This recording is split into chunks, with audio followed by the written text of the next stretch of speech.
The sound of gunfire was exploding in my ears.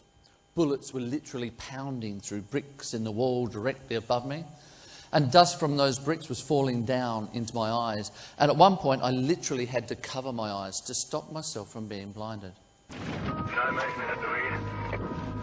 15 years ago, Star Force officer Derrick McManus was on a routine job to arrest a known fraudster, Tony Grosser.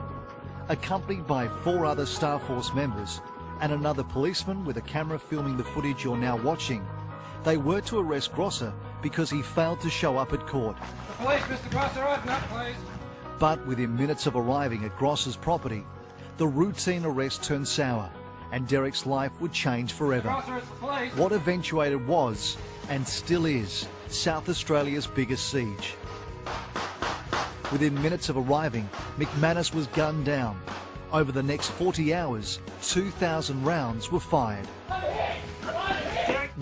At that time, I was lying on a narrow concrete path, directly below the kitchen window of the house. I'd been shot 14 times, had some massive internal injuries, and I was bleeding profusely. I was taking a serious look at the possibility of death, and I was scared. But one other hero in this story was Dr. Bill Griggs from here, the Royal Adelaide Hospital. Dr. Bill Griggs would eventually come to the aid of Derrick and would spend 10 minutes by Derrick's side as round after round of bullets flew over his head. Is it still today one of the worst medical scenes that you've ever had to work in? I think Derrick was one of the sickest patients I've ever had to look after who's actually survived. I've seen a number of other people whose heart was stopped. Derrick came very close to that, and I think if he'd actually stopped, we would have struggled to get it going again. His heart rate slowed right down, so it was almost stopped, and then it sped up again after we gave him some fluid. He'd almost lost all his blood. I still actually don't know how he survived. He's an incredible human being. But I was lying there for 3 hours, my body closing down, blood was rerouted into the core. My blood supply got so low at one point that even my vision closed down. Now, instead of my vision turning to shades of grey or black, as a pragmatic copper expected them to, my vision went to an absolutely pristine white. A lot of theories behind what that means to lots of different people. To me, it just meant there wasn't enough blood going to my brain to keep the vision going, and thoughts of death really did start to overwhelm me. But it's at that point that I started fighting my hardest. I started moving my body the little bit that I could, just to give myself confidence I had something left. Started speaking out loud to myself and saying, "Derrick, don't give up. Derrick, keep on fighting." Now remember, I've just been shot 14 times, been lying on the ground.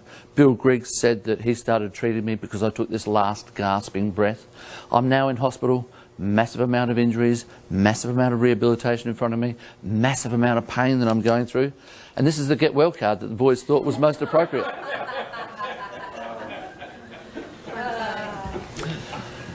I don't know how he's going to get in here. Oh my God, look!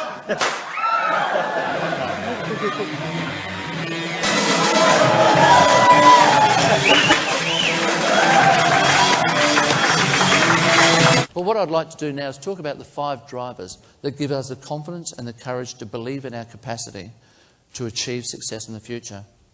The first one is optimism. We need to have that optimistic outlook for the future. We need to believe there is something better out there. The second one, should come up, is influence.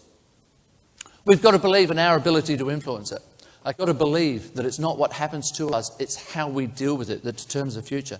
The next one is passion. And our passion has got to drive our purpose.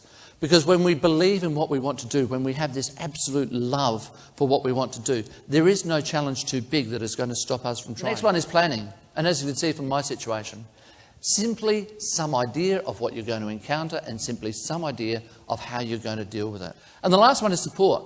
How bold are we at putting our hand up and saying, I would like that assistance? It's not what happens to us, it's how we deal with it that determines the future. And I encourage you all to harness those words of Henry David Thoreau and elevate your lives through conscious endeavour. Because if we believe in ourselves, we can achieve some amazing things. Thank you very much.